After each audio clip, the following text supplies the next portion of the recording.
ဘာလို့အေးစိနော်ငါလည်းမင်းတို့နှစ်ယောက်ကြားတယ်ဘယ်လိုနေရမှမသိဘူးဟိုကရေးတယ်ငါလည်းဘယ်လိုလုပ်မှမသိဘူး sorry ပါပြူရဲ့ဘာကြီးတော့ရောဘာရေးတာလဲအော်ဘာမှမပါဘူးဒီလိုပါသူpodcast ကိုသူတင်လိုက်တာဟာမှတခြား page ရပါဝင် share ကုန်ညာအဲ့လိုဖြစ်ကုန်တာအားမပေါ့စိတ်ထဲထားမနေပါနဲ့သူလူလာလည်းထွက်လာကြပြီဆိုတော့အဲ့ဒီဟာရပါအော်ဘာလဲဘာ rock ဟာရေးထားပြောလားအဲ့ငါတွေ့တယ်ဘာအခုထက်ရေးသေးလားကိုဘောနော်ဘူးနေရကြားတဲ့ကြံကိစ္စနဲ့ဟုတ်ဘူးရေးရမဟုတ်သူရေးရပေါ်ကြာပြီလေအဲ့ဆောက်ကရေးရကြားလိုက်အဲ့ rock music ဘောကပြန်တင်တာကွာအဲ့ဒါအခုပွဲပြန်ဖြစ်နေအဲ့မဟုတ်ပါဘူးဟိုငါတက်လာတဲ့တီးလိုက်ပါပွဲတော့ဖြစ်တော့မယ်ထင်တယ်လို့ဘက်ကိုမလုပ်လိုက်တော့သူလေမင်းကလည်းရေးထားတာဟိုပါလဲဟိုလိပ်ကြလုံးတာဆိုတော့ပါဆိုတော့မသိရေးတာငါမင်းတို့နှစ်ယောက်ဖြစ်ကြပြီထင်တယ်အဲ့လိုမသိပါဘူးဘာဖြစ်မှမသိဟာလီးတာအဲ့ကောင်ဆိုင်လို့လားအော်ဒုက္ခပါပဲကိုလုံးကိုပါပဲမင်းသားတင်နေလားမသိဘူးနော်ငါ့ကိုပဲပြောတယ်ငါ့ကိုပဲစိတ်ဝင်စားတယ်ဆိုပြီးတော့ဒီအားလေးမရအောင်မင်းနဲ့ဆက်သွယ်ရေးပြောလိုက်စမ်းပါမင်းစောက်ဖက်တော့မလုပ်ဘူးလို့ငါအကြောင်းနဲ့ငါဘွားနဲ့ငါလို့သလားငါမိသားစုနဲ့ငါဘာငါကိုဟိုဖြစ်နေတာစောက်ဖက်တော့မလုပ်ဘူးလို့စောက်ဖက်လုပ်ပြီးဟေ့ဆိုရင်လောက်တော့မလောက်ဘူးလို့ငါပြောရင်တီးတဲ့အတိုင်းပဲတကြံကစောက်ပြောခံအောင်ပါဆိုတော့ငါလေကိုချင်းစာကြည့်ပေါ်လေတမကိုဖီးနဲ့ကိုဝါသမားကြီးနေရမသိတဲ့အတိုင်းငါတို့ရှိမှာအခုလက်လောကြုံလာတယ်အဲ့ဒီကိစ္စကိုဖီးတက်နေရလေငါလေစောက်ဝင်နေရလိုတယ်လေကွာတမအဲ့ဒီကိစ္စကိုပြောတာကီးဘုတ်ဖိုက်တာတွေကိုပြောတာလေတမအမေလိုအားတာလည်းသူ့ကိုထင်တာပဲလားစောက်ဘောကလီစ်လောက်စာဖက်ပြီးတော့စာရရေးနေပြီးတော့ညံကောင်းတယ်ဆိုပြီးတော့မှချိုးနေတာစောက်ဝင်တုံးတာပဲတထေးသားတကယ်အဆိုတော့ဖြစ်တဲ့အကွက်ကြီးအဒီနေရာတွေထင်းကြီးကိုပေါ်တော့တာပဲအဲ့ဒါပဲသလားအဲ့ဆိုင်အကွက်ရလဲအဲ့ဒါပဲသူ့ကိုပဲပြောတယ်ပြီးသူ့ကိုပဲဟိုကလှုပ်တဲ့ထင်နေတယ်ပြီးရင်ငါ့ကိုပဲထိုးချနေတယ်လူတယောက်တစ်ဖက်လူတယောက်ကိုအဲ့လောက်ကြီးစိတ်ဝင်စားနေဘူးငါ့ကိုငယ်တည်းကဟိုစိတ်ကိုဗီဇကိုမပါတာသူစိတ်နဲ့နိုင်ပြောလို့မဖြစ်နေတာဒီပဲအဲ့လောက်ကြီးအချိန်မပေးခြင်းကိုငယ်တည်းအဲ့တိုင်းပဲစိတ်မဝင်စားဘူးရင်အဲ့လောက်ကြီး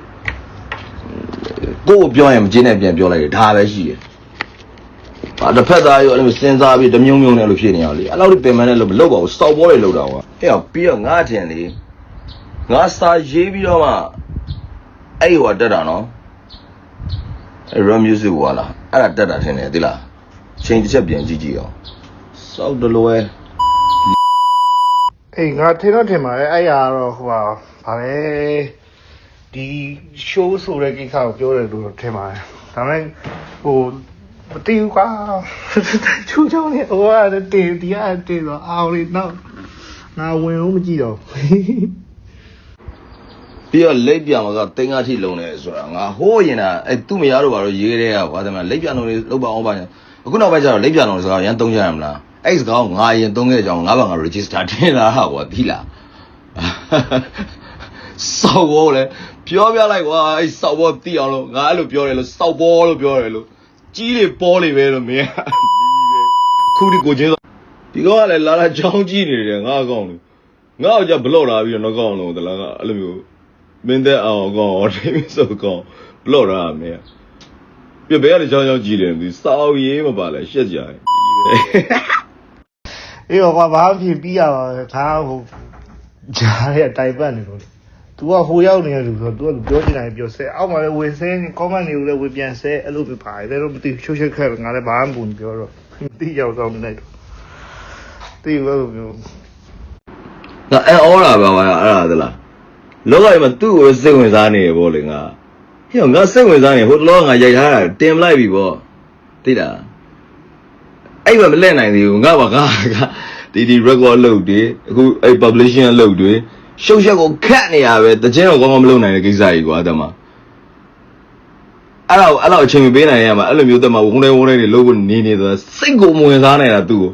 ကိုအပြင်းပြေအားရနေတဲ့အချိန်လောက်ကြာရင်စောက်ခွက်ပြောင်းလို့ရရင်ရတယ်မှာစောက်တယ်တရောထိုးလို့ရရင်အဲ့လိုထိုးလို့ရဖို့ငါမှအကုန် video တော့ ready ရှိတယ်အကုန်လုံးရိုက်ပြီးသားပြောမယ်ဟာအဲ့ဒါတော့မှအဖက်တော့မလုပ်နိုင်သေးဘူးလာပြီးတော့သူ့ကိုပဲစိတ်ဝင်စားနေငါပြီးတော့နောက်တစ်ခုရှိပါသေးတယ်တလောကရောက်လာပြကိုငါလှုပ်ထားတာကိုသူ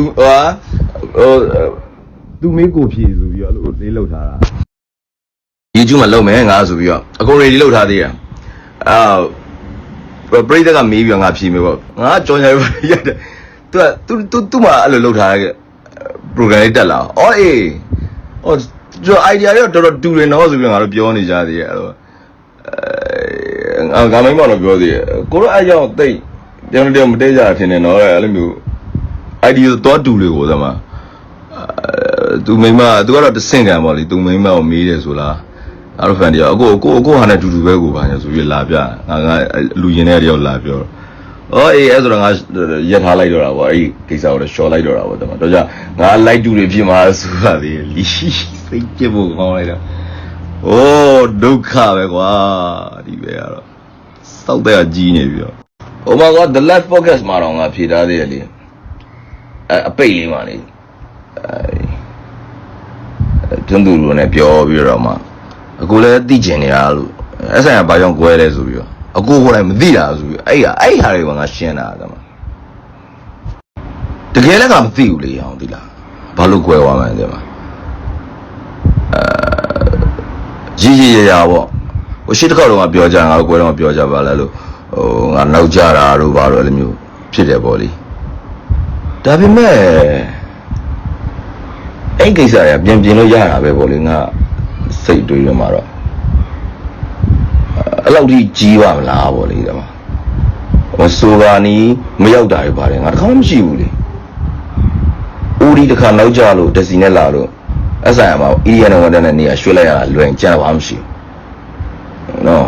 အဲ့လိုပဲတွေးခဲ့တာလေငါဘက်ကပြီးတော့ငါပြောသလိုပဲအဲ့ဆိုင်ကကွဲလို့ပြောမယ်နေမှာငါပွဲချုပ်ပြီးလာတာကိုနိုင်နဲ့သုံးပွဲရန်ကုန်အတွက်ဆိုငါပြောမလို့ပါဆိုဒီမူကပုံစံလာကွဲပြီးငါထိုင်အောင်ကြပါသေးတယ်ဆက်လုပ်တော့အဲ့တော့မသိတာလေမဟုတ်ပါပြီးတော့ကြားလာနေပြီအဲ့တော့မှဒီဒီမီဒီယာတွေကနေပြီးပြန်ပြီးတော့အသက်ပြင်လုပ်နေအောင်ဟာသိမှာတက်ပြင်လုပ်နေအောင်ဟိုဒါရပြီးခဲ့တော်ကြာနေကွာငါတို့ခြားတိတ်ပေါ်တယ်ပြီးခဲ့ဟာပြန်လုပ်နေဒါ remind နေပြန်တက်ပြီးတော့မှဟိုတော့အဲ့လိုဖြစ်နေကြအဲ့ဒါအဆင်မပြေဘူးကိုလို့တာပဲကွာအဲ့လိုသိပြီးတော့မင်းတို့၃ယောက်တပွဲဆိုတယ်အဲ့ပွဲမှာမပါတော့ကမင်းနဲ့တူဘီနဲ့ဖုန်းဆက်တယ်ဖုန်းမကန်အောင်မင်းတို့ကောအဲ့ဒါနဲ့ခဏနေတော့တူဘီက message ပြန်လာတယ် sorry လူက FM ဖြေနေလို့ဆိုတာမသိဘူးမင်းတို့ပြန်ဆက်လာအဲ့ဒါပြီးတော့ okay ဒီလိုပဲဆိုတော့ okay ရတယ်ဘောစောဘာညာဆိုပြီးထားလိုက်တယ်အဲ့မင်းတို့ဖုန်းမကန်ချိန်မှာငါတင်လိုက်တဲ့စာတကြောင်တကယ်စိတ်မကောင်းပါဘူးကွာဆိုပြီးတော့မင်းတို့ရောက်ပဲကြီးတယ်ငါအဲ့ဆိုတော့အဲ့ဒါကိုပွဲလုပ်တဲ့ဟိုကကိုရဲတို့ကဆက်ချင်းဖုန်းဆက်လာပြီးတော့တွေ့မယ်ညီလေးပါညာဆိုပြီးတော့မနေ့ကျတော့ငါဝမ်းမရွတ်လုပ်ပြီးဗလားပြောတယ်ဒီမှာပြီးတော့ဒီပွဲကိုဒီကပြီးတော့ဒီပွဲကိုတဲ့သူတို့ကဝမ်းတက်ကိုလည်းငါအဲ့ဆိုင်အောင်ငါတာတဲ့ဝမ်းတက်ကညီလေးကမစိုးဘူးပြောလို့တဲ့အဲ့ကြောင့်သူတို့သုံးဖို့ပဲလုပ်လိုက်ရတာတဲ့ဘသူပြန်ပြောလိုက်တယ်တော့မသိဘူးဒီမိုမန်နေဂျာဒီမိုပြောတာလားမင်းတို့ဘသူပြောတာလဲငါလည်းမသိဘူးပြားလို့ကျွန်တော်ကမဆိုပဲကျွန်တော်ကအဲ့လိုမျိုး SIR နဲ့ဆိုခြင်းလို့ကိုအဲ့လိုမဆိုပဲနဲ့တခြားအရာနဲ့မဆိုပဲနဲ့နေရလေလို့ငါဘာလို့မဆိုရမှာဟုတ်တယ်မလားငါမပြောဘဲနဲ့အဲ့ဘက်မှာဝမ်းတက်ကမဆိုခြင်းဘူးပါညာလုပ်လိုက်တယ် yes sir မင်းအဲ့တော့ပြောရမှာဒီလားအဲ့လိုမိုင်းပြပြတဲ့နော်ကိုယ့်အလုပ်ကိုလုပ်ပြီးနေရမယ်ဆိုလူကြီးဆန်ရမယ်ဆိုတော့ဘယ်လိုအခုဒီကိုပေါ့ ကိုယ်ပဲသူ့ကိုစိတ်ဝင်စားတဲ့လူတွေကအဲ့လိုမျိုးသမားဘော်ကြော့ကွက်ကြီးပဲလေသမားတရေသားကွက်တွေနဲ့ဟုတ်ကဲ့ပါဆရာကြီးဆိုတဲ့ကွက်ကြီးသမားအခုပြောရပါဦးမယ်မင်းကလည်းပြောမယ်နဲ့နောက်ဆုံးကွဲတာအဲ့ဘာလဲငါမြန်မာ evolution လားအဲ့ပွဲစလုပ်တဲ့ခေါက်လေးအဲ့ပွဲကအဲ့ပွဲပြီးရင်ငါဒီစမ်းလို့တော့ကွဲကြပြီပေါ့လေနော်အဲ့ပွဲတကယ်ကဟိုမင်းလည်းပါငါလည်းပါတယ်ဟိုလည်းပါတယ်လေတပင်ပါမမေ့ရမလား အေးပါငါလည်းဟိုဟာမဟုတ်ပါဘူးဒီတိုင်းပဲပွဲဖြစ်နေလို့ကွာငါလည်းဝင်ပါပါဘူးဒီတိုင်းမနေအေးစေးကိုမသိကြအောင်မဆောင်နေသူတို့အောက်ကဖြစ်နေကြမသိဘူးငါဘယ်သူမှရွေပြောသူလည်းငါ့ကိုလာပြောနေတာမဟုတ်ငါလည်းဘယ်သူမှမပြောပါဘူးငါကအေးစေးပဲနေတယ်ထောင်ထဲထွက်လာပြီးတော့ငါကအေးစေးညမင်းသိရတဲ့အတိုင်းဒါတွေကဟိုအရင်တော့ဖြစ်ခဲ့ရတာဟိုမှပြန်ပြီးတော့ဖြစ်နေကြသူကလည်းတော့ရေးနေသူတီးရင်တီးဆိုးချင်းဆိုလှုပ်ချင်တာလှုပ်နေတာလူဘာပဲကိုလုပ်မရလူဒါပါပဲကွာကိုပူဆိုးလည်းမရှိတော့မင်းနဲ့လည်းကျွန်တော်ဒီမှာအကြောင်းနော်ပြီးရောအဲ့ပွဲမှာကွာတကယ်ကငါ့ကိုအဲ့ပွဲရှေ့မှာလည်းလာပြောတာပြီအဲ့ခေတ်တုန်းကဘယ်လောက်လဲငါတို့အဆိုင်အားကြီးယူကြတာအဲ့တော့73သိန်းခွဲလား15သိန်းလားမသိဘူးဟုတ်တယ်အဲ့ဒါကိုငါ20နဲ့ကြော်လိုက်ပြီကွာထားပါတော့အတိအကျတော့မှတ်မိမယ်အဲ့လိုမျိုး gap တစ်ခုပဲ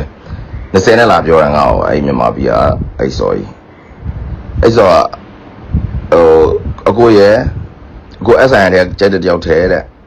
တပည့်ရတော့ဆိုလို့မရအောင်ထင်တယ်ဒူဘော့ရှိရဲလို့အကိုရဲ့တောက်တယောက်ကြိုက်တဲ့ဂျန်နဲ့နှစ်ယောက်ထဲကြိုက်တဲ့လူထဲတခြားဘက်ကဂျေကြီးတို့ဂျေကြီးရဘယ်သူလဲမသိပါမယ်ကွာရတိုင်းလားမသိဘူးဂျေမီရအဆင်ပြေတယ်ရတယ်ဘာမှမဖြစ်ဘူးကျွန်တော်ကလည်းသူတို့ဆိုပါတယ်လို့ပြဿနာမရှိပါဘူးဆိုတော့ပြီးရောငါနှစ်ပတ်လောက်နေတော့ငါစဉ်းစားပြီးတော့တစ်ပတ်လောက်ပဲရှင်တယ်အဲ့တော့ငါတော့အဆန်တက်လောက်တာပဲပိုကောင်းမဲ့အချိန်တွေဖြစ်နေတော့တပီလဲဆိုလို့မရဘူးလို့အဆန်တက်ကြတော့လေလို့အဲ့ကြောင့်မဆိုတော့ပါဘူးရလို့ပြောပြီးညင်းလွတ်လိုက်တယ်အဲ့ညင်းပြီးတော့တိတ်မကြဘူးရပိုင်းအတွင်းမှာပဲဒီမှာအကိုနဲ့ကျွန်တော်လည်းပွဲလက်ခံလိုက်ပြီလေကျန်တဲ့3ဘွဲပါတယ်တော့တပီကတော့တူဖို့မို့လို့ဆိုလို့မရဘူးတဲ့ဘာပွဲတော့ဒီလိုပွဲကိုပြောပြီးသားလို့ကိုကညင်းလိုက်တာလို့အဲ့ပွဲလို့ဘောမကောင်းလို့လူလည်းမစုံမဲနဲ့ဆိုတော့မဟုတ်လက်ခံလိုက်ပြီကိုတော့အကုန်မင်းတို့လည်းကြောက်လို့လည်းဆိုမှာဟာဘယ်လောက်နဲ့တော့ဆိုတော့ပြန်ပြီးတော့အရင်စင်းနဲ့ပြန်ပြသွားတကယ်ကငါဟိုဘက်မှာရှင်းပါတယ်ပြောပြီးသား15သိန်းနဲ့လား73ဝယ်လားလက်ခံလိုက်တာငါ20နဲ့လည်းပြောပြီးသားပြီးတော့မှတခြားဟိုကလည်းလုပ်ပြီးသားဟိုလေရင်နဲ့တော့ကိစ္စပဲအကုန်ပြောပြီးသားအဲ့တော့ငါညင်းပြီးတော့ပြန်ပြီးတော့ဖြစ်ပြန်ရောဒေါသထွက်တော့ငါဟိုဒီဘို့ပြောပြီးတော့ဒီဘို့ရတယ်လို့အဲ့ပွဲလုပ်တဲ့မှာပဲကိုစီပြန်ဆက်ခံလိုက်ပါဆိုပြီးငါပြန်လက်ခံပြန်ပြောလိုက်တာအဲ့ဆိုကြီးဆက်လာတော့အမအရင်ပြောတဲ့အတိုင်းပဲဆိုမယ်တော့ဆိုပြီးတော့20နဲ့ပြန်ဆိုတာလေရင်နဲ့ပဲကုန်သွားတာအဲ့တော့မင်းတို့ရထားနဲ့လားမသိဘူးသွားအဲ့ပဲပေါက်ကွဲဟုတ်တယ်မပွဲတွင်းမှာလည်းငါ့ကိုလာပြောသေးတယ်ပွဲထဲမှာလည်းအကုန်ဆဲရပြောပါတယ်ငါမတက်ခင်လေးအထိအဲ့ပွဲကပြန်လာတော့ဟိုစော်ရလာပဲဟာကိုဘောကပြိတ္တာရမ်းချစ်တာတော့ဘာပြန်အဲ့ကြောင့်ဖြစ်မဲ့တဲ့ကိုအောင်ကနဲ့နေခင်းနဲ့ကျွန်တော်လာပြောတာဖောကောက်ကိုပဲပိတ်ခိုင်းမှုတဲ့ဟာငါပွဲရောက်တော့ငါလည်းအံ့ဩရတော့ပေါ့ငါကြောင်ကြောင်မှာလည်းတတိယနေရလားစတုဒ္ဒနေရလားပဲရှိရကွာပြီးတော့ငါ့ကိုပိတ်ခိုင်းတော့ရပါတယ်ပိတ်လိုက်မယ်ပေါ့လေတိုးလေးတော့ပြောတာကမသိဘူးလေကွာဟာဘလိုကြီးတော့ဆိုပြီးတော့ရန်ရလုတ်ပြီးရှုံနေရကွာဒီလားဘာဖြစ်တာပါလဲကွာဖန်နေဖြစ်နေကြတော့လားမင်းပြောတာဟိုကပွဲထင်တယ်ငါ့ရထားတဲ့မန္တလေးကိုသွားတဲ့ပွဲလားအဲ့ရဒီမွန်ကုန်စီစဉ်တာပဲလေမသိဘူးအဲ့တော့တွတ်ပြီးပါတယ်မပေါ့လားပူစောပါတယ်နော်ရထားမှာဥရှိတို့ပါသေးတယ်လေငါမှတ်မိပါတယ်3ပွဲလုံးပါအဆိုင်ပွဲပဲထင်တယ်မမြတ်စိန်လုပ်တဲ့ပွဲအေးဟုတ်တယ်မမှတ်တော့မှတ်မိပြတောင်းကြည့်ပါဆိုလားပါဆိုတော့ဟုတ်ကခုကလည်းဟိုပါဒီလိုပါပဲဟိုမီဒီယာလေးတင်လိုက်တဲ့ခါကျတော့အောက်ကနေပြီးတော့ဒါကြောင့်ပြက်တာဘသူကြောင့်အဲ့မျိုးရှောက်ပြောနေကြတော့ဒါပဲကောင်းနေထင်နေတယ်အဲ့ဒါဒီတော့ဘာကဖြစ်တယ်လို့နားလဲငါဒီပဲနဲ့ငါကိုယ်ကကိစ္စပတ်သက်ပြီးတော့တိတ်မကျင်းတော့ဘာမှမရှိဘူးလားအဲ့ကြောင့်လည်းကိုယ်မှလည်းမထင်တာဘူးလေကွာ အဲ့လိုဖြစ်တာဆိုတော့သူဘက်မှာရှိမှာပေါ့လေငါတော့ခေါင်းလည်းတိတ်မရှိဘူးပြီးရင်ဖြစ်စရာအကြောင်းလည်းမရှိဘူးထင်တာပဲမင်းနဲ့ဘိုးစောနဲ့တွေ့ပြီနဲ့နှကောင်နဲ့ပတ်သက်ပြီးတော့နည်းနည်းကြောက်ဆိုပြီးတော့ငါပို့ထားခဲ့တယ်လေဘာပို့တာတော့ကိုရဟာငါသွားနေရပဲလေဟာဒီလိုလည်းဘာဖြစ်လို့တော့လို့နေရလေစောက်ရန်တင်သွားအဲ့မှာတော့ဘယ်လိုဖြစ်လို့တော့လို့မင်းပဲသိမလဲငါ့မင်းကငါ့အိမ်မှာမလာတာလေငါစိတ်ထဲမှာပြောလိုက်ပါတယ်ငါလာရင်လည်းငါလည်းတယောက်ပါဝင်3ယောက်ရောက်နေမှာပဲလို့တမအဲ့မှာတော့ဒီကောင်တကယ်ကိုမိစ္ဆာလို့မြင်ဘူးလေဒီဘက်ကရက်ဆက်လိုက်တာလို့ပြောရှောက်ပြောမပါဘူးကွာမြန်မာကပွဲကြီးပါဆိုတူပြရဘယ်လိုပါလို့ရမှာတူပေါ့အဗဇနာလုံနေရတူပြအဲ့ကြောင့်ငါလက်မခံလိုက်တာပါဆိုပထမတဲ့အဆိုင်ရမဟုတ်လို့ဥရှိလည်းဘယ်လိုပါမှာအဲ့တော့ငါတို့ဥရှိရင်တော့ငါဝမ်းတက်မှာဟိုကိုတန်းငယ်တော့ဝင်ကြီးပေးနေချိန်ဥရှိနဲ့꿰ပြီးတော့မင်းရလဲဒီကတော့နံပါတ်4နဲ့꿰တာပေါ့ကွာသမအဲ့တော့ဟိုဘိုးလုံးပြောဖြစ်တယ်ဘိုးလုံးကတော့မေးဘူးတယ်ဖီးတက်ပြီးတော့မင်းထဲမှာတော့ပါဘိုးလုံးတော့အဲ့ဆိုင်ဘာကြောင့်꿰ရလဲကိုတကယ်မသိလို့ချက်တော့ပြောပါဦးကျေးဇူးပါကွာငါနှစ်ပေါင်းများစွာသိကျင်ခဲ့တာလို့ညမေးပါဦးမတခုတော့အခုကတော့မင်းကြားရမှာဆိုတော့ခါရဲမှန်တိုင်းပြောလို့ရတယ်ဘာလဲအဲ့တော့ပါစာနေစင်းရှင်းနေဝဲလုပ်မယ်ပြောငါတော့ရွက်ပြီးရေးထားတဲ့ဒီဘက်ကောင်တွေမှာဘယ်တော့လုံမှလဲတော့ပါတကယ်ဘာစာနေစင်းရှင်းနေဝဲလုပ်မှာဘာကိုလုပ်မှာတော့ဘာပြောဖို့ရှိလို့တော့တဲ့ပြောရင်တော့ရတယ်ဝါစာနေစင်းရှင်းနေဝဲလုပ်ကြရအောင်မလို့တမငါပြော live လွှင့်ဆိုပြီးတော့ပြောတယ် live ရှင်းဆိုပြီးတော့အဲ့ဒါကွဲစာနေစင်းရှင်းလင်းဝဲလုပ်အောင်မယ်ဘာစာနေရှင်းကိုဘာပြောကြမှာတော့ဘယ်လိုစဉ်းစားခဲ့ကြရလဲတော့ငါတင်တော့ပြောကြဘာမှလည်းမရှိဘူးသူလိုပဲတမငါတေချာတော့မှတ်မိတော့ဘူးကြာရင်ငါတော့ငါကြာပြီဒီကွာငါလည်းရှုပ်နေ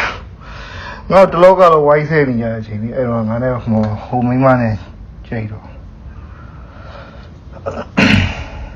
ငါဒီမှတော့မမီတော့ခဲ့နေချိန်ဆိုအေးလေမင်းကစောကိစ္စပဲရှုပ်နေတာပဲYeah, Busan is ever so good. Thank you, Shiva. Thank you, Shiva. Oi, tu lem ni aku suka. Mereka hamari sobe sore hari. Mama ngap pay mesura. Tu kau long ngap mesura aja. Biar boleh. Ada media le biar tu le. Sekarang dah sangji ni ya sura. Tapi tu le dah lah yang jalan oi. Alup cuma sura. Ngak crack dia le sura lagi dia le cuma. Tapi run ubah. Sura sobiar. Tapi stop boy biar ni lo. Tapi ni dah ini tu biar pun ya. Tu better deh sura. Tapi. Boleh. Zalan hau ubah. Sekolah udah ya. Apa sobiar orang miara. Saya ni lumayan. Tunggu saya. Lihat saya kan long sura. Biar ni mah jawab. Biar lagi bawa. Di mana lo? Minum kalau ya, tu gua lau, tu cium, kau orang surai, meluai lau, tu ya jadi, dan yang mulu dua dia. Nampak, kalau tu yang tu itu, ngah tahu tu lah, ngah tu pun tahu tu mah. Pero tu orang terus parah le, busur tu parah, gua busur bah, kalau itu ni ni jangan cia. ပြီးတော့အိမ်လာမယ်ဆိုရင်လည်းဘာလို့မှလည်းဟာညာပေါ့ဘူစောလည်းငါ့ကိုတင်းသွားပုံရပါတယ်ကိုတင်းသွားဘယ်သူနဲ့မှအဲ့လိုတွေးလို့မရတော့ကွာသိလားအဲတော့တိုင်ပတ်လာလူကအားချင်းစိတ်သက်ဆောင်းကြနေချင်းအဲ့ချင်းမင်းတကယ်ကျေးဇူးတင်ရမယ်မင်းအဲ့လိုတွေးလို့မရလို့မင်းမလျှော်လိုက်တာလေအောင်သိလားအဲ့ဒါလည်းစဉ်းစားကြည့်ရောအဲ့မမရသိစိတ်ထဲမှာအဲ့လိုမျိုးအော်တော့မကျင်တတ်တာပေါ့လေတော့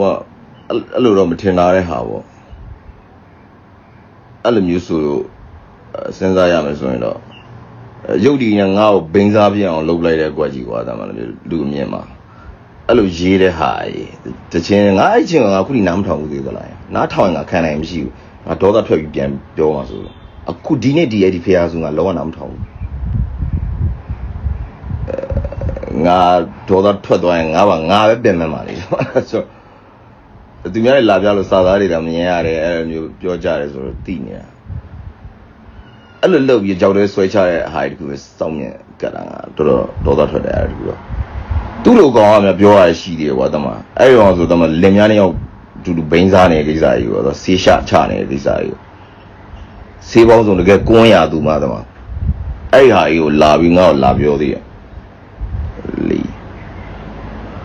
ငါမင်းမငါရပ်ပလင်းတော့ကန်တော့မဟုတ်ဘူးဟိုဘာစီဂျမတ်တွေသွားလို့ဝယ်လာရင်တော့မှဆေးလေးတွေပါဝယ်လာဝယ်အဲ့လိုနေတဲ့ lifestyle ကြီးနဲ့ကွာဆေးတူချတယ်နောက်ဆုံးသူမိန်းမကငါအဲ့လိုမျိုးကြော်ကားတဲ့ချင်းငါတော့မှရှို့ပေးဘူးသေးတယ်ကွာတမသူလည်းနားမှရှိရလေအဲ့လိုလူကပြောတာကိုမကြည်နဲ့တာကွာတမစောက်ရှက်တယ်မရှိဘူးကိုဘာကိုမပွင့်အောင်အရင်ကာတဲ့အကွက်ကြီးတွေစောက်ရင်ဥရလူစနဲ့လှုပ်တဲ့အကွက်ကြီးရလေတမဒီပဲကတမလို့ညံလဲကောင်းပါတယ်တမစာလဲဖတ်တယ်စာလဲအဲ့လိုမျိုးလေ့လာကောင်းတယ်လीနော်ပညာလည်းတက်ရတာနဲ့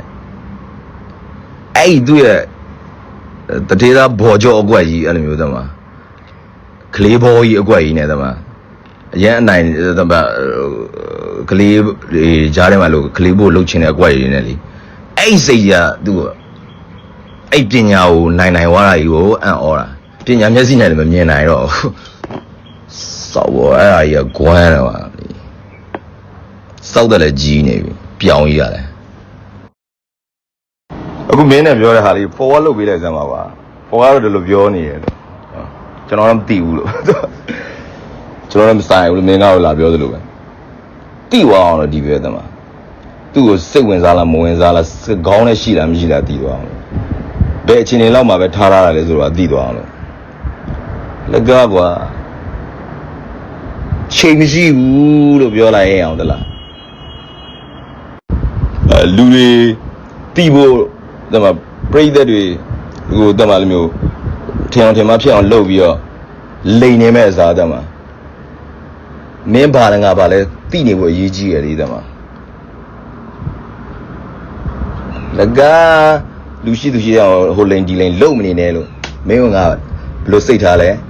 ရော့ဒီမှာနားထောင်ကြည့်ဒါပဲဟုတ်တယ်ဘလားပို့လိုက်ဆန်းသွားကြာလို့အဲ့လိုပို့မယ်ဆိုရင်တခါလေ package ထဲမှာထည့်ပေးလိုက်မယ်တခုလောက်ရမင်းတို့ပြေလို့ပြောလိုက်ရစောက်ဘောလို့တဲ့ပါငါတို့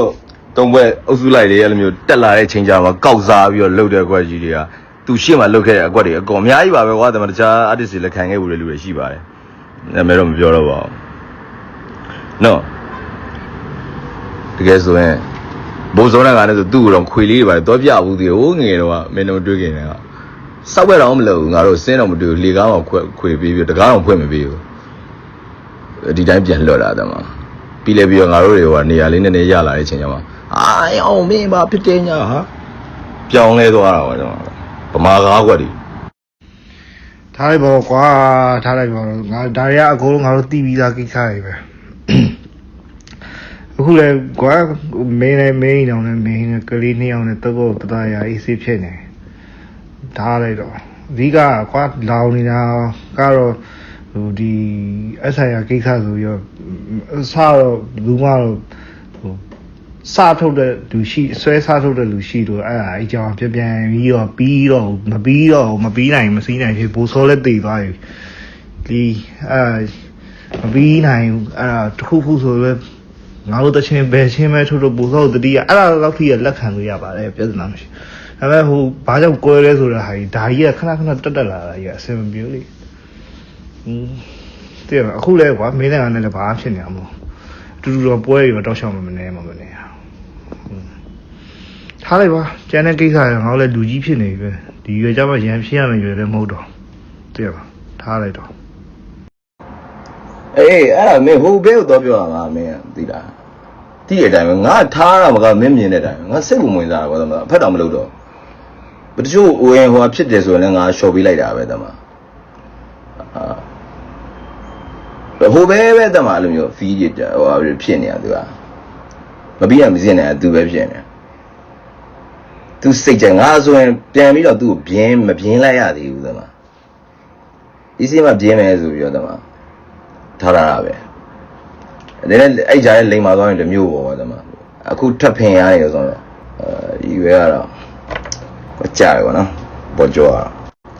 ငါမင်းနဲ့ပတ်သက်ပြီးဒီခုမှတ်မိတာရှိသေးတယ်ပြောပြမယ်နည်းများလာတဲ့အချိန်ငါတို့ပြောပြကြမှတ်မိတာအဲ့ KKS အကင်ဆိုင်ပါကွာမင်းရဲ့ငါတွေ့ပြီးကြားလို့ရပါသေးငါတို့3ယောက်လည်းပါတော့မှာတော်ကြီးတို့လည်းပါတယ်နေပြီတွေ့ပြီးသွားတယ်လေအဲ့မှာတော့ထွက်သွားပြီးစကားပြောကြတယ်အဲ့ဟိုညခင်ဟိုဘာဖြစ်နေကြပဲလို့တော့ဖြစ်နေပြီဆိုတော့အဆိုင်အောင်လည်းဖွဲ့ပြီးစားပဲရှိတယ်တကယ်ဆိုအဲ့ရတူတူအဲ့လှုပ်လိုက်မိုက်တယ်ဟဲ့ဘာလဲနောက်စကားလက်ဆောင်ကူလို့ပါလိုက်ပါဦးမယ်ဟဲ့ပို့လိုက်တော့ကြလားနော်တချင်သူတချင်မဲ့အဆင်ရှိရင်ငါတချင်အဆင်မရှိလို့လုပ်တယ်မလားအဲ့ဆိုရင်လို့လွန်ခဲ့တဲ့15နဲ့16နှစ်ကတချင်နဲ့ငါအခုချိန်ကြီးပြည်တယ်လည်းနားထောင်နေတော့အခုဒီလည်းခံစားလို့ရနေတော့မတချင်နဲ့အများကြီးရှိရလို့ငါစီမှာအဲ့ဒါမှအဆင်မရှိဘူးဆိုရင်လည်းနော်သူ့မှာလည်းအဲ့လိုတပုတ်ပဲရှိမှတယ်ငါတို့တူပြီးတော့ရင်တော့စောက်ကပြောင်းပြီးဆိုလေအဲ့တချင်နဲ့ဘယ်လိုငြိမ်းရမလဲရှင်းကြည့်လိုက်အောင်လို့အိမ်ပြင်းနဲ့ရှင်းကြည့်လိုက်အောင်လို့နော်အနှစ်သာရကိုတီးတတ်တာတော့သူကအကုန်တီးတတ်တာအောင်နော်ဒါတော်ပါတယ်ငါလက်ခံပါတယ်တမအဲ့လိုတီးတတ်တိုင်းတော့ဟိုဖြစ်နေလဲကွာဂီတာလွတ်ကျွတ်ပြီးတော့ဟိုဖြစ်တယ်ဆိုရင်မင်းငါတို့ဆရာကြီးတယောက်ကိုအပုတ်တစ်ထောင်လောက်ရေးနေမှာပေါ့ပြီးတော့ဗာလဲဆရာဆိုင်ကလို့တပုတ်မှရေးခဲ့မှာမဟုတ်ဘူးလေတော့ခေါင်းသုံးလေတမတချင်းချင်းနေတော့ပြိုင်ပွဲပဲဟာဟိုဟာတက်တယ်ဒီဟာတက်တယ်နဲ့တမငါဖြစ်နိုင်ရင်လို့သူ့ကိုလေဟိုဂီတမလုပ်ဘဲနဲ့အဲ့လိုတချင်းအတန်းကလည်းကောင်းလားဂေါ်တန်လည်းဝင်ပြိုင်ပါလားလို့ပြင်သစ်ဂေါ်တန်လည်းမှာတမအဲ့ဆိုရင်တမကျွန်တော်ဒါလည်းတဟိုကလည်းစုံစီနှစ်ဖာဆိုပြီးတော့လေးနာမည်တမစုံစီနှစ်ဖာဆိုပြီးတော့ဟိုပြင်သစ်ဂေါ်တန်လည်းဝင်ပြိုင်တော့လို့တမချင်းရလုံနေတယ်တော့လို့တမဘတဲ့စကားလည်းဆောင်လေးပါလိုက်ပါတယ်လို့စိတ်ပေါ်ကပြီးတော့ငါအမှန်ဝန်ခံနိုင်စွမ်းရှိတယ်ကိုကျွန်းကျင်ကိုတန်ရပဲလေနော်ဒါလူပေါ်မှာဘယ်သူမှဆိုသူအများကြီးတီးနိုင်နေဟောရတယ်ဆိုတာငါတော့လက်ခံတယ်ဒီမှာဟုတ်တော့ဗောဒီမှာတော့ဟိုငါဆိုပြန်မတီးနိုင်ဘူးစာတွေပါမရေးနိုင်ဘူးငါတို့ဆိုရင်ဒီမှာဒါသူတော်တာလေအဲ့လိုပဲသူပြန်ကျင်တော့ဆိုရင်ရောဆိုတာရေးတာတော့ငါရှင်ရဲဒီမှာပြန်ဖို့တော့စိတ်ဝင်စားပဲမက်လဲရေးဖို့ဆိုဖို့ကတော့အရင်လှုပ်ချင်တယ်ပါဆိုလာခဲ့ပါဒီမှာအဲ့လိုပဲတခြားဟာလည်းပြန်ကျင်နေဆိုရင်တော့ပြန်ကြတယ်အများကြီးရှိပါသေးတယ်မှာအကျင့်စာရိတ္တတွေစိတ်နေစိတ်ထားတွေလူကျင့်ဝတ်တွေလူပီးသားမှုတွေကိုပြိအားပေးတဲ့ပြိသက်ကိုထားတဲ့စိတ်စေတနာတွေဇပြီးတော့ပြန်ရဲသေးတယ်လို့ငါဘာရမို့ကားလည်းနည်းနည်းပေါ့သွားတယ်ပဲမင်းကိုရင်ဖွင့်လိုက်ရတာနော်ရင်ဖွင့်တယ်ပြောလိုက်ပါမင်းကလည်းနော်မင်းကလည်းတကယ်ဘာမင်းငယ်ကြောက်တယ်လားနော်စောက်ရမ်းကြောက်တယ်မင်းကတော့တကယ်မင်းအဲ့လိုကြောက်လို့လည်းပါတယ်အဆိုင်အကွယ်သိလားပြန်စဉ်းစားကြည့်လိုက်ဒါဟုတ်တယ်မလားဟိုအဲ့တော့ငါလို့ကားလည်းကြာမင်းတို့လည်းဘူးနေတဲ့အချိန်ဆိုတော့ငါဘက်ကလည်းဖောင်းရင်လည်းဖောင်းပါပဲမင်းတို့ဘက်လည်းဖောင်းလာတယ်အများကြီးပဲဒါပေမဲ့ထားလိုက်ပါတော့ကျွန်မအဲ့ဒါ short ပေးလို့ရလောက်တဲ့ဟာလေးတွေပဲကျွန်မတကယ်အချိန်ကြီးမှာလည်းငါအတက်နိုင်ဆုံးကြိုးစားခဲ့တဲ့ဟာတွေရှိရပဲစက်ကြောရဲ့အဲ့ဘက်ကကတ်မှရဆိုမင်းအဲ့တော့နိုင်ငံကျောင်းမှာရောက်နေရလေအဲ့ဒါလည်းရှိရပဲကျွန်မငါကတ်မှမနေရအောင်ကြိုးစားခဲ့တဲ့ဟာတွေလေအဲ့ကျန်ဂျာမန်တွေကိုလစ်သွားပြီလေပြီးတော့မှပြန်ရောက်လာလေချင်းနေကောင်းအဲ့လိုမျိုးတွေမှာလည်းမင်းတို့ကလည်းတကယ်ဆိုရင်ဟိုမဖြစ်ပဲနဲ့ဂျားတွေကနေဟိုတကောင်နှစ်ယောက်လုံးမားနေရပဲတကူတော့ဟိုအဖြစ်မှထင်တယ်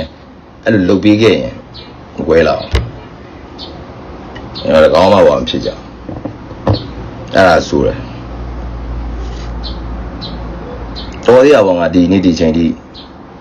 ဂီတနဲ့အလုပ်လုပ်လို့ရနေတယ်မနေ့ခံလိုက်ရအောင်မင်းငါဘက်ကကြည့်နေ3ဘွဲတစ်ဖွဲ့လေးကွာကျွန်တော်မနေ့အသက်ရှင်အောင်လန်ထူလိုက်ရမင်းတို့တိတ်မတရားပါအဲ့ဒီချက်တော့ဒီတိုင်းပြောတာပါအဲ့တော့မကြည့်နိုင်ဘူးကွာဒီမှာအခုလည်းကောင်းတယ်တော့မရှိပါဘူးဒါပေမဲ့အမတ်တရားအနေနဲ့ပြောပြပုံစံထွန်းထွန်းဒါပဲ ဒီလိုကွာ ကြောက်တာလေလို့တော့မဟုတ်ပါဘူးဒီလိုပါပဲငါအဆင်မပြေဘူးရှေ့ပိုင်းတွေကမဝဲနဲ့လည်းအဆင်မပြေတော့အဆင်မပြေရိုက်သူ့ရှိကိုသွားရှင်ဖွင့်အပီနှစ်သိပ်ဒီလိုပဲပေါ့ဒါအဲ့နဲ့ဘယ်ပြောကတက်လက်ကြီးညောင်းကွာဒီဘောကြောက်တယ်ဆိုလည်းကြောက်တယ်လို့အဲ့လိုသဘောမျိုးတော့မဟုတ်ဘူး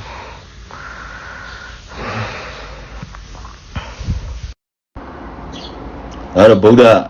အယူနဲ့ဆိုရင်တော့ရေစက်ပေါ့ကွာတက်ပါအမင်းတို့ကတော့အဲ့လိုမျိုးက cheers လုပ်တာပါရှိရင်တက်ပါလို့ငါ့ကိုကြာတော့ငယ်တဲ့ဟိုကြီးမရကွာတက်ပါမြုပ်ကျွမ်းတယ်သူမိမပါစက်အရင်မိမပါစက်တွေပါလေလွတ်ကြဘူးသေးလေငါတို့တိုင်တော့နေချင်းသူတော့တော်ပြီနော်တော်ရဲ့အဲ့လိုမျိုးတက်ပါသူအရင်တော့ကြီးမရတယ်ကြောင့်ကောင်းလာတော့လွတ်ပြောတာလေအဲ့လိုတက်ပါပါလာငါတို့မျိုးနဲ့နေပြေးလိုက်ပါသေးတယ်အကြည့်လို့မရတာပေါ့တက်ပါဒါတော့မတက်နိုင်ဘူးတက်ပါငါမှတော့သူ့ကိုကြည့်လို့မရပါဘာညာတော့မရှိဘူးတမကိုယ့်ကိုဖောင်းတော့ stop နေကြတယ်ဒါပဲရှိရင်တမလကားနေနဲ့သွားပြီးတော့အောင်လီလာတော့သွားမလို့အော်လီလာဆိုမိမိတို့လာပြန်ပြောမှာပဲလီလာတော့သူကလကားနေနဲ့ငေါ့ကြီးမြငယ်အဲ့တော့မတက်နိုင်အဲ့တော့သူတက်ငရဲပဲရောဒါပေမဲ့လည်းငါတို့အဲ့တော့တော့မကွဲဘူးဆိုရင်လည်းအခုတေချာတော့ကွဲမှာပဲဘာလို့ဆိုတော့ဒီနိုင်ငံရေးချိန်ကြီးကြောင့်ကွဲတော့ကွဲမှာပဲကွာဘာလို့ဆိုဒီလားဒုတိယကြောင့်မတူကြဘူးကွာတူကြတဲ့ခါကျတော့ဟိုတပန်နဲ့တော့မှမင်းထိန်းရမလွယ်ဘူးလေဘလို့တော့ဘန်မှန်မှာအချင်းချင်းတော့မှဟိုကိုယ်ပဲကြော်တီးကျင်တယ်ဒါပေမဲ့တီးလို့မရတော့အဲ့လိုပြန်တီဆောက်တော့ကွာအများကြီးပဲလေးပဲဆိုပိုဆိုးတော့ဒီခက်ကြီးမှာတော့အကုန်ကွဲချမှာပဲထင်တာပဲငါကတော့ဟိုဘယ်လိုပြောမလဲဟိုဘာသာနာတူခြင်းအဲ့လိုမျိုး LRC လိုမျိုးဟာမျိုးပဲတွဲပြီးပေါင်းရတော့မှာဟိုမျိုးဒီ group တဲ့ပဲဆက်တော့မဆက်တော့ဆိုတော့ဒီခေတ်မှာတော့ဖြစ်နိုင်တော့ခေတ်ချင်နေရဘယ်လိုမှမဖြစ်နိုင်တော့ဒါပေါ့တမငါတို့လက်ခံတယ်သလားရောဘာမှပြဿနာမရှိဘူးနောက်ပိုင်းရောငါဆိုရင်ကွဲဝပြီးပြီမင်းတို့တော့ဖောင်းရတော့ငါဘာမှကောင်းနေမထားခဲ့ဘူးသိရမလား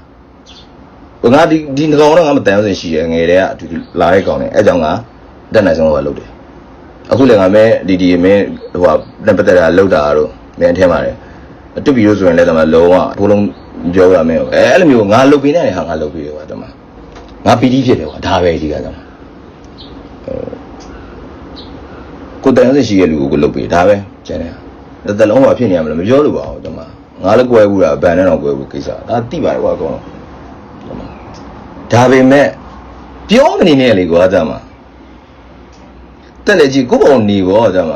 အစ်စေးပေါ့စာအုပ်တွေလုံးလို့ရေးတဲ့ချင်းတွေရေးဟာရှုပ်နေငါလည်းတပုတ်တော့ရေးမှတင်ပါတယ်ကွာဒီလောက်ကြီးရေးစေခြင်းနဲ့ခွေထဲတော့မထည့်ဝင်အောင်အဲ့လောက်ကြီးနေရာမပေးနိုင်တက်စင်ကတပုတ်တော့ကောင်းအဲ့လိုပြန်ပြောတဲ့တပုတ်တော့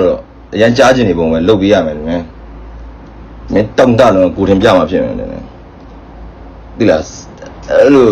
တန်ငယ်ချမ်းမှလည်းအကုန်လုံးတစ်ကဘာလုံးကလည်းကွဲနေကြတယ်ဘာမှတန်ထွက်မလာဘူးခုမှပဲတမသူရွထိုင်ပြီးတော့တမအင်တာဗျူးဖြေရတာနဲ့စာရေးရတာနဲ့စောက်ထုတ်ရတာနဲ့စောက်တော့ရုပ်နေရပဲဒါပဲဘုစိန်ပွဲတော့မဆိုပြလိုက်ပြီမဲ့လေကလေးရရေလေးနဲ့စော့ကျင်တော့ဒီဘေးနာမှာဟိုတယ်ဒီလေးတခုရှိအဲ့မှာရေပတ်တဲ့ဟာလေးပါတော့ကလေးရရေလေးပေးပတ်လိုက်ပါအောင်